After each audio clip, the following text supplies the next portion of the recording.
So here we are, T&N TV. Welcome back to yet another podcast episode. Welcome back. That's it, and thanks for coming back. And we are going to discuss today a boxing topic. Jaron Boots Ennis. Yeah. He's a 27-year-old undefeated From fighter. Philly.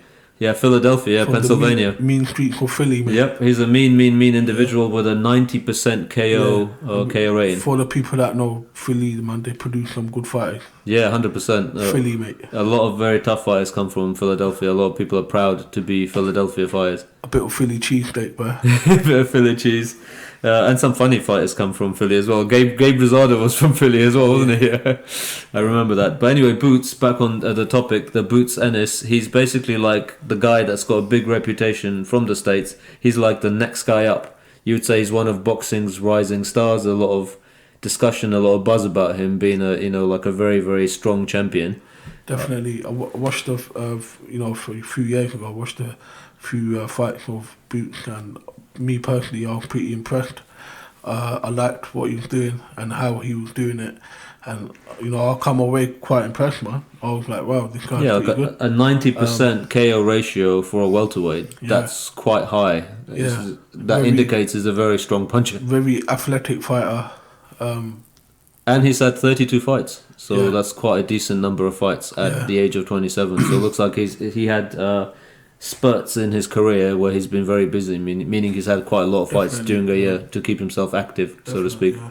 And now basically he's fighting a gentleman, a Ukrainian gentleman, who he's actually beaten already 3 fights back. Yeah, you mentioned that they've actually fought before. Yeah, and that's what I find very strange, because I'm basically thinking, is Boots Ennis one of these guys that's like really unlucky, where he just doesn't seem to have any dance partners in his division or the division just above, simply because normally we don't see that in boxing.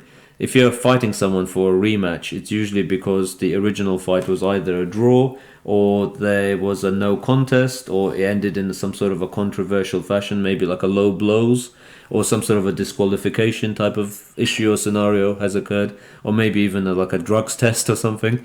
But in a case where you've already beaten the guy fair and square, and he was quite comprehensive, you don't really see like going back to the same person after a couple of fights. It's a bit of a weird one. That is a weird one. I'm a bit like surprised about that. Why are they fighting again? What is the need? If you beat the guy before and he done a good job beating him, then why are you fighting him again? That's a bit weird. Yeah, and I'm starting to think, is it one of those cases where you think maybe Boots Ennis is too good for his own sake, meaning like he's so good that he's like feared and avoided in his division? There's not many people that are sort of lining up to try to fight this guy. I don't know about that, but the guy he is fighting, what do you know his record?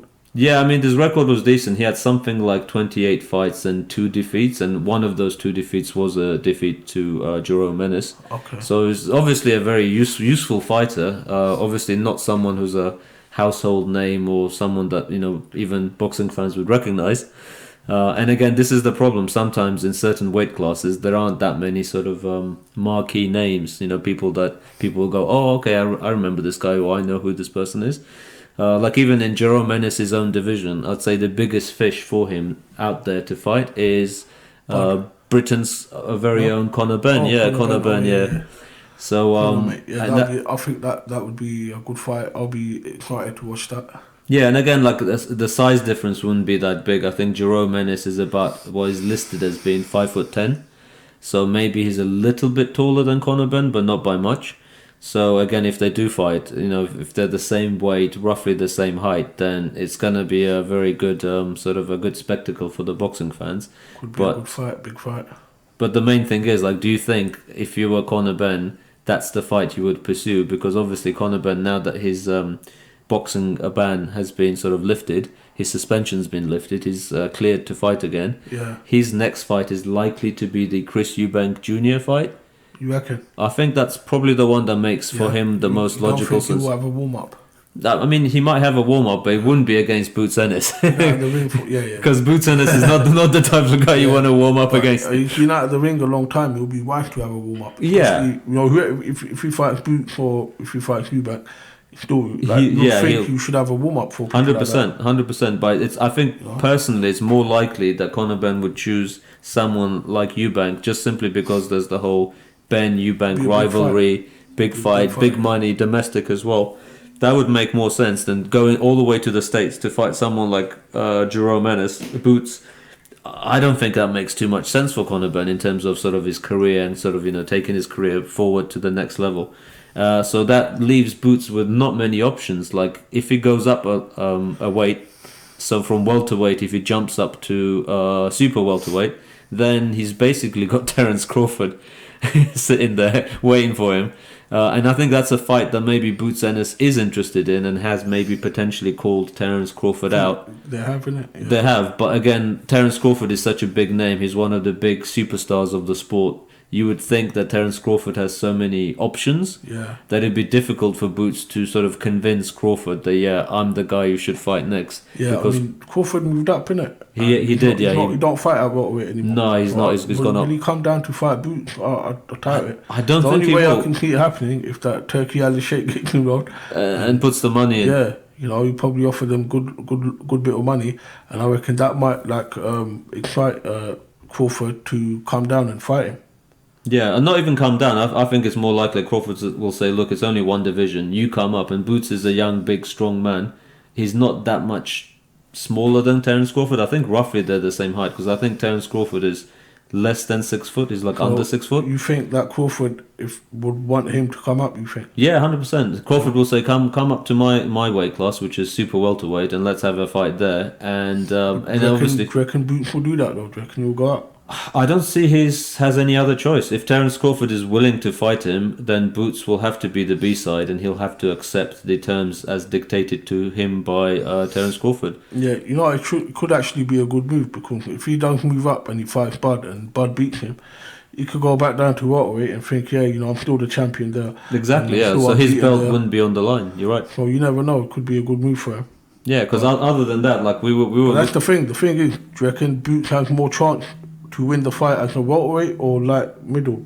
I think he's not fought at light middle before, has he? No, light middle is probably like too much. That's like a 2 divisions up, so it makes more sense for Boots to fight at super welterweight rather than at light middle, because light middle is, again, the guys at light middle are just too big. I mean, I'm sure Boots would fancy his chances against almost anyone in that size, but to be fair... the dude Crawford fought, that middleweight dude? Yeah. What was his name? I forgot the name, but I know who you mean. What country was he from again? Flip, Is it Azerbaijan or something? Something like that, yeah. But again, the thing with Crawford is, I think Crawford is a bit taller. So when you're a bit taller, and he's also a bit older as well in age, I think he's approaching, late 30s now, Terence Crawford. So he can't really cut the weight. He can only go up. He can't go down, Crawford.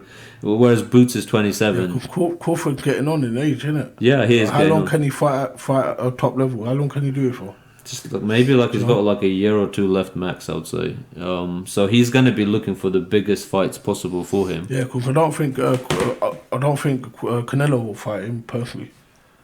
I think he's been chasing that fight. At least he's been thinking of the Canelo fight. Yeah, Crawford probably has, but I think Canelo dismissed it. Yeah, because that's a payday, innit? Anyone wants to fight Canelo. Yeah, even I would want to fight Canelo. Funny enough, Turkey Al Sheikh, he made a offer to Canelo to fight Crawford, but Crawford he declined.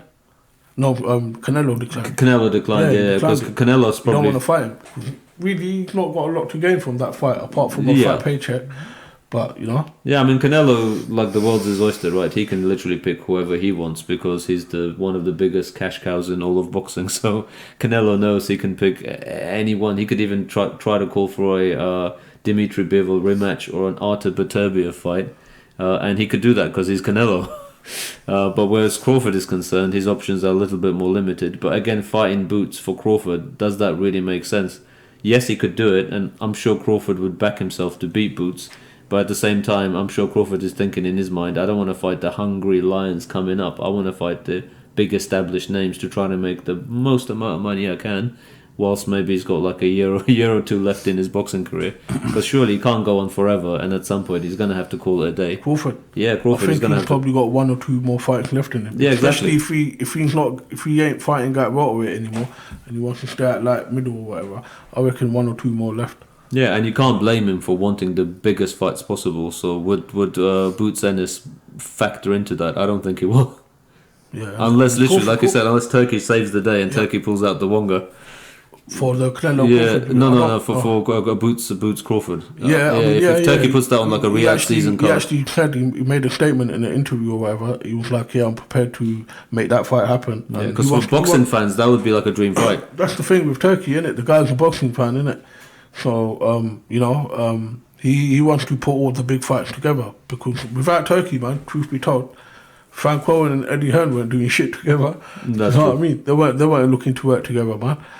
Turkey's obviously come in and he's like, hey mate, here's your money, and now they're all working together, man. Everyone's happy, innit? But it's good magic, because the fans get what they want and we get to watch all the big fights. So I was gonna say, like, looking at this list here for Jaron Ennis for Boots, basically there's not a lot of other names that we would recognize instantly in the division.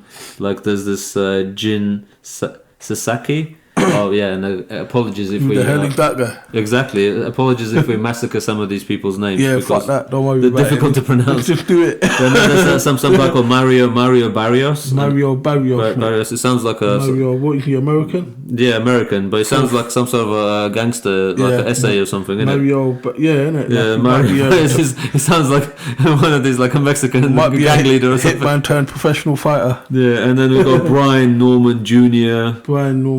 Never heard of him. He sounds like some hillbilly, man. What number is he? Number 5? Yeah, this is according to BoxRec, of course. But anyway, who is this guy? We never heard of him. And then there's a South African, Thulani Mabenge. Shit, wow. Thulani Mabenge. Wow. Who the hell is this? You never know. He might be good. Yeah, and then there's a Lithuanian. Imenatas Stanionis. You're from Lithuania, isn't it? No. It's a part Estonian and part Estonian. Yeah. So this is the same neighborhood. Same neighborhood. Yeah. So Imenatas Stanionis. What do you reckon he'll be dead? Probably, never heard of him. And then there's Karen Chubadzian, who's the Ukrainian guy that Boots already fought and beaten already. Yeah. And then there's a Puerto Rican, Rohan Polanco. He might actually be good. Puerto Rican. If he ain't gangbanging. Yeah, but I never heard of him. If he ain't gangbanging and he's staying in the gym, he might be alright. You never know. And then there's a Giovanni Stallion. Who's that Giovanni. It sounds like an Italian mafia member. Giovanni Stallion. Shit, Giovanni. He's probably some fucking Giovanni Stallion, the Italian stallion, mate. He might be Rocky's cousin, innit? You never know. He might be a connected guy, man. You never know. And then there's Alex Rocha, another American, and then Lewis Crocker, and that's basically a British guy. There's a lot of names there. I ain't gonna lie that I've never heard. We've never heard any of these guys. We don't know what's going on there, man. It's BoxRec anyway. It's BoxRec, but still, like to be fair, the big name in Boots' division is definitely Conor Benn. The name that stands out there for me is 1 and 2, Boots and Conor, and then the rest is like again. And you know what? I wouldn't mind watching that fight. What about you? That'd be an action-packed fight. I like Conor's style, and Conor can punch, man. And I'm a fan of Conor. I've met him. We've met him quite a few times.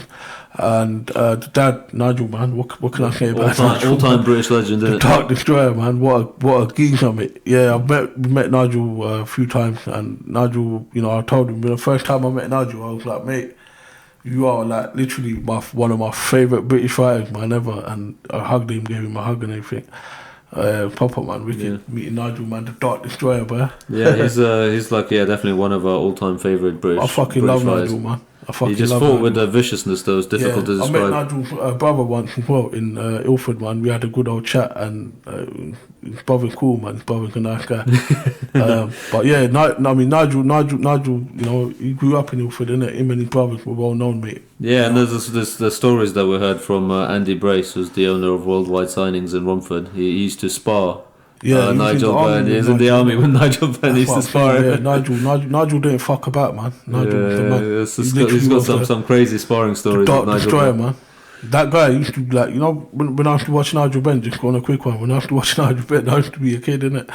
And mate, he used to terrify me, man. He used to shit me up because when he used to do his ring walk. Yeah.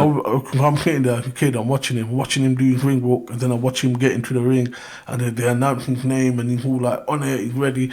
Mate, I used to sit there and I used to shit it. I used to think, boy, imagine having to fight this guy, imagine having to fight him. I was like, he used to terrify me, man. Nigel Benn, when I was a kid. He was vicious, man. A vicious dude, but he lived up to that name, the Dark Destroyer. He was proper. Yeah, he done well, man. I love Nigel Benn, man. Yeah, big up Nigel Benn. Big up Nigel Benn. Conor Benn as well. So basically, just to sum up with this whole Boots situation, I think hopefully, you know what, that fight happens will be a big fight. I'm not gonna lie, I love Boots Ennis, but mate, you know, I'm a Ben fan, man. Yeah, but for the fans, you know, that name holds weight, man. In you know, the boxing circles, in the good old East End of London, mate. You know, and I mean, with Boots, basically the main thing with him is that he's a very talented fighter, clearly, and he's in the prime of his career. Yeah. And it's just a bit of a sad thing for him that he just doesn't have that many opportunities or dance partners to show his true skill. You know, like I remember the first fight I watched of him, man. I was impressed. I was like, wow. You know, the last guy to impress me like that was years ago. It was Shakur Stevenson when he just came on. The guy before him was Jaron, man. No, Tank, of course. Tank, I was impressed, like, watching one round of Tank. I was like, damn, this guy's good, yeah, you can tell straight away. Was right, man, Tank special, man. Yeah, 100%. Special fighter, yeah. And, you know, the future will show whether Boots is able to secure these big sort of blockbuster fights to show his talent. If there's nothing for him at welterweight, he might literally have to move up, man. To super welter and then try to get that fight with Terence Crawford. That's it. Well, anyways, tell us, what you think about Jaron, Boots Ennis, and the whole situation at welterweight and super welter. Make sure you subscribe to T&N TV. If you don't subscribe, no doubt will be coming for you. Yeah, the White Destroyer will come after you. You'll let out the hound. Yeah, exactly. That's it. And with that, signing off.